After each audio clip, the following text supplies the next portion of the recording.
Greetings, folks, and welcome back to Women in Western Society. This is the second of my kind of introductory lectures. And for this section, we want to focus on approaches to women's history. This opening slide has lots of different women from different backgrounds with very different stories that are being told here. And yes, Buffy and Princess Leia are fictional characters, but those particular fictional characters and the women who create them have kind of a life of their own, a narrative, if you will, of how those particular characters affect the stories of other people. They each have their own history. But how you tell the story of each of these people, each of these women, is a critical element in understanding how we do history. There are lots of different ways that you can tell a story. And where we are in time affects how we tell those stories. Now, what we're going to be looking at for this is what we call historiography. Historiography is a long word that means the history of history. And what that means is how we tell stories changes over time. I don't write history the way Herodotus did, although I'm probably closer to Herodotus than I am to some of his successors. So the reality is, although I'm not anywhere close to that good a writer, folks, let's be clear. Women have always been part of history. That's always part of it. But whether or not you saw them and understood what motivated them, that was another question. Because the approach to history determines who is visible. Are you going to do history from the ground up, where you're looking at daily life and what's going on in a person's daily life and what trends there are and what's in a household tell us about trade networks? Are you going to look at that? Are you going to look at the history and the environment? Are you going to look at the history of politics? Because depending on what you look at, that's who you'll see. There are lots of different stories to be told, and almost all of them are equally valid. You need to tell all of those stories. If you're going to tell the story of the Little Rock Crisis of 1957 to 1958, you need to tell the story of the Little Rock Nine, and you need to tell the story of the NAACP. But you also need to tell the story of the parents of those children, of those students, and the parents and the families of African Americans who chose not to send their children to Central High. You need to tell the story of what's going on with the white supremacists and with Orval Faubus. And you need to tell the story of the National Guard, of the 101st Airborne, and what happened in that school if you're to get a full picture. Now, the reality is, no one historian usually tells all of those stories. They change over time which stories we need to tell. Now, Herodotus, as I mentioned, whom I mentioned a minute ago, is the father of history in the West. He's going to be writing in the 400s, roughly the same time frame in China. You're going to get the first Chinese historian by the name of Sima Qian, and both of them are going to dabble in all kinds of approaches to history, partly because nobody's ever done it before, and so they are experimenting. Herodotus does biography, he does environmental history, he does cultural history, he does economic history, he does political and military history. He does a little bit of all of that. So does Sima Qian in the East, in China. But most historians don't try to do all of that. In fact, most ancient historians went a different route entirely in some ways than Herodotus. They chose to focus on one thing. Herodotus' immediate successor, Thucydides, does analysis more of politics instead of just an expansive approach.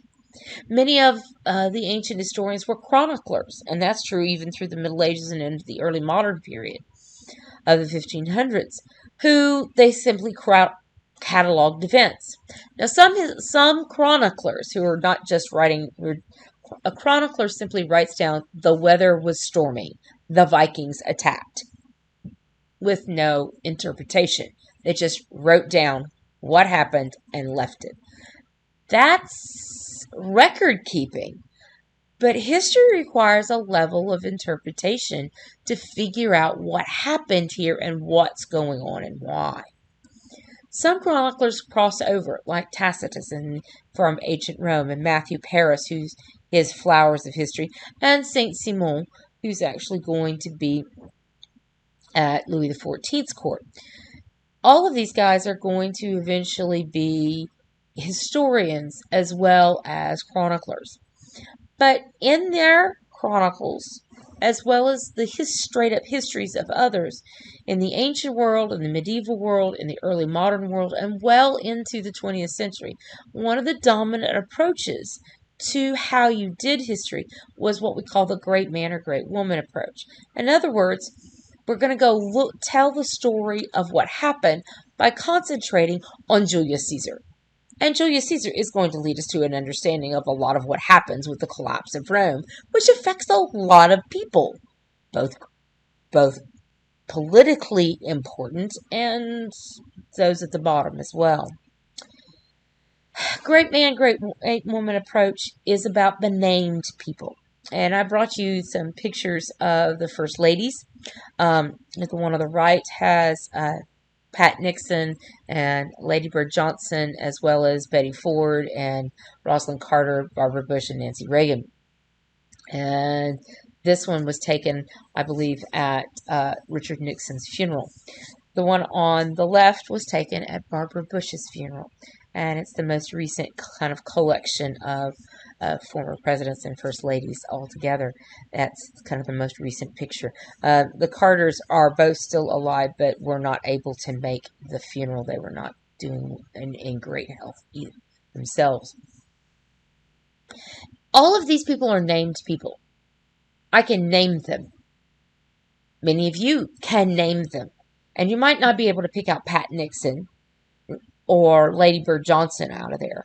But we can pick out several of them and probably can figure it out by association pretty quickly. Because these are named individuals. They're at the pinnacle of society. And that's what the great man and great woman approach does. Now, that doesn't mean that we can't learn a lot about everyday people from this, because we can. But it tends to spotlight the named individuals at the top. It's a political approach. Plutarch used this in the 1st and 2nd century with his parallel lives, his Greek and Roman lives, and he drew moral lessons from it. If we go to the Middle Ages, we encounter Christine de Pizan, who's the first woman to make a living by writing, is Christine de Pizan. And she writes the Book of the City of Ladies, which I've had students read before. But this Book of the City of Ladies is an attempt to show the great women of history. Now, some of them that she shows are more literary than they are, reality. She's talking about Amazonian queens in there. But it's still a great woman approach. And that's what she does. Now, another approach that's very typical of the early modern period and into the 18th and 19th centuries is what we call the Whig theory of history, which is very much still a part of our historiography even today. You still find some historians who use this, which is one that emphasizes the progress of liberty, how we're progressing to greater and greater liberty. And it's almost a 20/20 hindsight kind of idea that we just pick out the story of how liberty was getting greater and greater. And sometimes we miss the moments when, it might have gotten better here, but it didn't get better here. And so it has its pitfalls. And even some of the early women who wrote history or wrote on politics fall into this category. Catherine Macaulay in the late 18th century is going to write a history of England. She talks a lot about women. She is going to give us some really important interpretations of Henry VIII's wives and Elizabeth and some of the significant women in English history. But she's going to be coming at it from a Whig approach. She's very much looking for the progress of liberty. And she's also got that great man, great woman approach at the same time, because you can do more than one of these at once. Mary Wollstonecraft, who writes A Vindication of the Rights of Women in 1792, is going to be responding in part to some of the writings of Edmund Burke and some of what's going on in France. And she's very much talking about vindication of rights of women. Now, she's going to address a lot of different things that's going on in society in this book, as I talk about more in my feminism lecture. But Wollstonecraft is trying to show that we should be progressing more more towards liberty. And that's very much a theme that you can pull from her. She's very much a product of the Enlightenment who believes that reason and education will lead to greater liberty. In the later 18th century and moving into the 19th century, you're going to have a category of scholars we call men or women of letters, meaning they wrote on a lot of different subjects because they had training that went from across a vast variety of fields. And they challenged the narratives of what was going on in their own societies, as well as how we approach history. Jane Austen's History of England in 1791 which she writes as a very young girl, she's only about 15, 16 years old when she writes this, is going to be challenging the norms of not talking about women. There will be others who will be the blue stockings of the 1790s, early 1800s, who will do some of the same things. And in the 19th century, we see women like Josephine Butler, whose picture you see here, who is very much going to be on kind of the cutting edge of challenging the narrative of what's going on. Now, a lot of the women who are going to be challenging the historical narrative and trying to bring more women to light in the narrative of history are also going to be political activists and be working towards suffrage. That was certainly the case with Josephine Butler. Butler is going to believe that she has both a religious and political calling to campaign for women's rights. Some of that's going to deal with suffrage. Some of that's going to be about getting more education for women. A lot of her work is going to have to deal with the Contagious Diseases Act of 1865 and fighting for the rights of prostitutes. The Contagious Diseases Act of 1865 was an effort in Great Britain to try and curb venereal disease amongst the British Navy. Now, they're not doing this by fussing at the sailors or the soldiers in the army either. Instead, they decide that they need to basically pull prostitutes off the street, force them to submit to a medical examination against their will to see if they have a venereal disease, and then lock them up in a sanatorium until they're cured. Understandably, many women objected to this. And in the process, well, these are just prostitutes. Nobody cares about them, was the attitude of that. Well, Butler did. And also Victorian society, which kind of didn't really want to talk about prostitution, also eventually was forced to deal with this, partly through Butler's changing the narrative to talk about things that were uncomfortable and and challenged the status quo. But also because the Contagious Diseases Act began to affect even middle class women who kept getting pulled off the streets and were properly horrified at what was being done to them, just as prostitutes were too, by the way. And this Contagious Diseases Act is going to be a pivotal moment for a lot of women turning to become more involved in the question of suffrage, because this is going to stay on the books for a little while before it's going to be eventually repealed.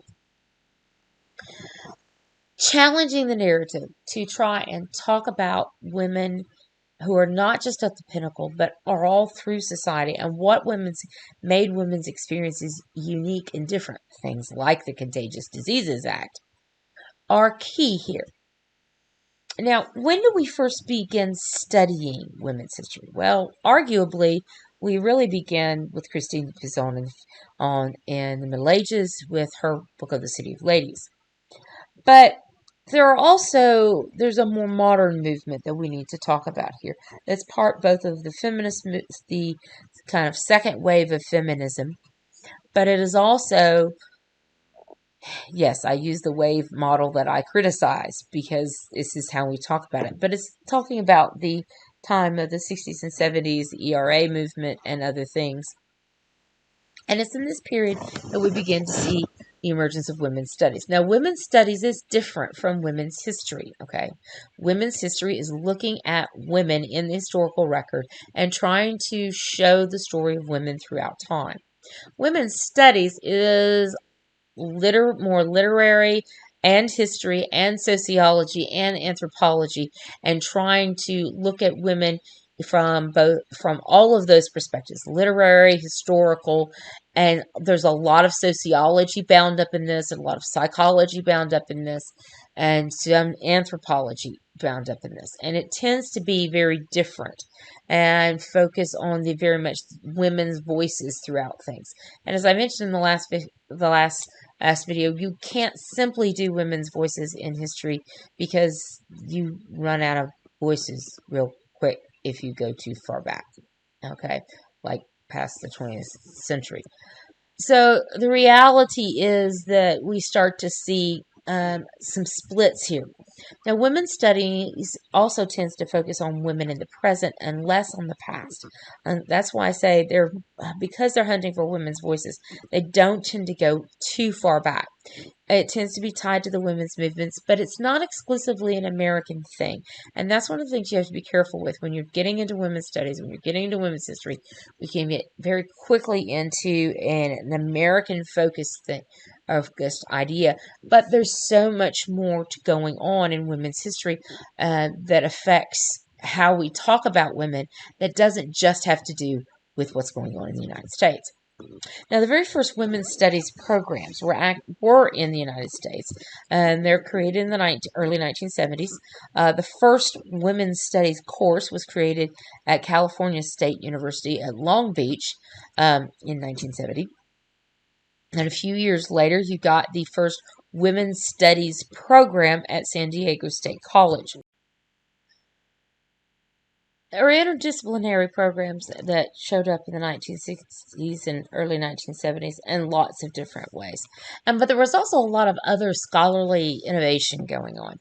And let me tell you a little bit of what was going on, because it does affect how we do women's history. Now, one of those is that it's not just women's studies. In fact, the women's studies came after African American studies. Now, neither one of these were the very first interdisciplinary programs. There was an interdisciplinary program called American Studies that goes back into like the 30s. Actually, about 1928, I think, on that. The African American Studies program, that's going to be, once again, like the Women's Studies program, going to be involved in lots of different things. So behavioral sciences, as well as history and the arts and literature as well. The African American Studies program sought to understand the African American experience, and the first program of that is formed in 1968 at San Francisco State. And others will quickly follow. We're also going to see the beginnings of environmental history. This tracks from about 1973, which is the writing of the Columbian Exchange by Alfred Crosby. And we see lots more come in very quickly after that. Guys like Braudel, who's going to write about Mediterranean history. We're also going to see in 1971 the writings of Clifford Geertz. There he is. Clifford Geertz is going to be more of an anthropologist, but his writings affect history and literature and sociology and anthropology all together, because he talks about how you study a culture. And you don't go in with your thesis and your hypothesis already in place, but you go in and study the culture from the inside out. You start in the center and then work your way out to the margins. You're also going to have other new approaches, one of which is going to be new structural approaches. Now, a structural approach means that you are trying to redesign the framework of how you look at something. It's not about how we ask the question of, was there slavery in the American South? But no, it's where did slavery really begin, and how does it begin, and maybe we need to restructure how we're looking at this, and of, do we need Southern history? Do we need to not get rid of that regional history and encompass this more all as a narrative of the slave culture of early America, instead of dividing it north and south? That's a different structural approach. And by the way, I'm an American historian, and I have no idea if they're doing that or not. I'm not an American historian, or rather, I am an American who studies European studies, okay? Peter Brown's going to actually look at late antiquity. Now, the norm at the time was to go from the fall of the Roman Empire into a dark age. Okay, so we get late empire, dark ages, early middle ages. Well, he says, no, that really doesn't work. What you really have instead is a period where you've got lots of change going on, lots of new ideas, lots of combining of old ideas. Some things are dying, but other things are emerging in this period. And he calls it late antiquity. Now, his late antiquity, usually he starts in about 150 and it goes all the way to 800 with Charlemagne. So you have these vastly different kinds of ways of looking at things that are all beginning in the early 1970s. And in that period, we're also going to see new approaches to how we look at women's history. Now, we've already seen the first one was great man, great woman's approach. The second one is the Whig theory of history. The third one is the history of the oppression of women. And a lot of early studies in the 1970s are going to focus on power motifs, on the lack of power that women have, how they've been oppressed in the past, and they're really interested in the source of oppression. And when we talk about feminism, when you listen to my feminism lecture, I talk about the discussions about the source of oppression. Alice Clark, who is a suffragette, not a suffragist, but a suffragette, meaning she was willing to take radical, violent steps. And she worked in both the United States and Great Britain for women's suffrage. And she looks at working life of women in the 17th century. She is an historian, but she's also looking for the source of oppression and to show how women have been oppressed over the centuries. Michel Foucault, who's going to be a little bit into this oppression business, but he's also going to be starting kind of a new wave of things, as we'll see here, writes his history of sexuality. And he's talking about how societies have dealt with sexuality, how that has resulted in kind of the oppression or the sequestering of sequestering of women. I can't do that word. Putting them in confinement. Now, Foucault has a lot of good points, but he has a tendency to have some issues with anachronism, and he's only really focused on articulate political power, which is very true for Alice Clark. And a lot of those who are looking for history of oppression forget this difference between image and reality that I talked about last time, and this difference between articulate and inarticulate power. Now, another approach that begins to be popular by the latter 70s and really moving into the 80s is a cultural approach, born more and more from Clifford Geertz's work. His work is called The Interpretation of Cultures, and like I say, it's more anthropological, but he says that you need to do thick description first. That's how you understand a culture from the inside out, is you have to describe everything you see. And after you've described all of it, then you can pull out and begin to see what he calls the web of culture, where the places are that things intersect, where the connections are. Then you can see that. If you start with a thesis before you go in, you don't even know what you're looking for. And that's a very cultural approach. I tend to be a little bit more like that on occasion. And as I mentioned, a structural approach challenges the questions of periodization. And for women's history, it's things like Joan Kelly, whose article we're going to read for the last section, the last module on the Renaissance and the early modern period. Joan Kelly asks a simple question. This is the title of her article. Did women have a Renaissance? Does the periodization of medieval and then Renaissance even applicable to women? or does nothing change at all? Now, you're also going to read the answer to that from Mary Wisner Hanks, as she was at the time. She's now just Mary Wisner. Um, and her book, where her article, where she kind of pushes back against part of Kelly's question. So just because they're women and writing about the history of women does never not mean that they agree ever. Okay. And because they're looking at a structural approach and a cultural approach, instead of looking for just power motifs, which are very, very in vogue in the 1970s, a lot of scholars began in the 90s to look more and more for the agency of women. How do women strive to think and act for themselves? How do they shape their world? How do they act as agents within their world, no matter what their restrictions are? Because, well, life was what it was and the restrictions were what they were. But that's just the law code.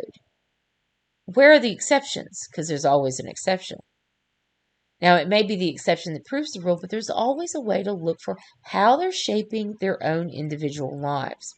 Now, you're going to hear a lot about feminist approaches. Well, a feminist approach can be all of this. Now, often you'll see feminist approaches that will include things like the history of oppression. They'll talk about agency of women. They'll talk about cultural and structural change and ways to look at it differently. Some of them are even going to go at the great woman approach, more the hidden woman. And we just recently had the film Hidden Figures that talks about the African American women who were mathematicians that were critical to NASA and how NASA operated. Well, the reality is that you need all of those pieces to construct a narrative. Now, some feminists can go into almost a misandrist kind of approach that's very negative towards men. But you don't have to do that to do good history. And some feminist approaches are simply that they want to see men and women be equal. So lots of different ways in which they use this word, as I talk about in my other lecture. But in terms of doing history, it usually means they're trying to look at the entirety of history through a different lens, a lens that lets them see women in another light. And sometimes that means they're looking at it for agency, sometimes they're looking at it literarily, sometimes it's a combination of these. Well, that sums us up for today, and I'll see you next time.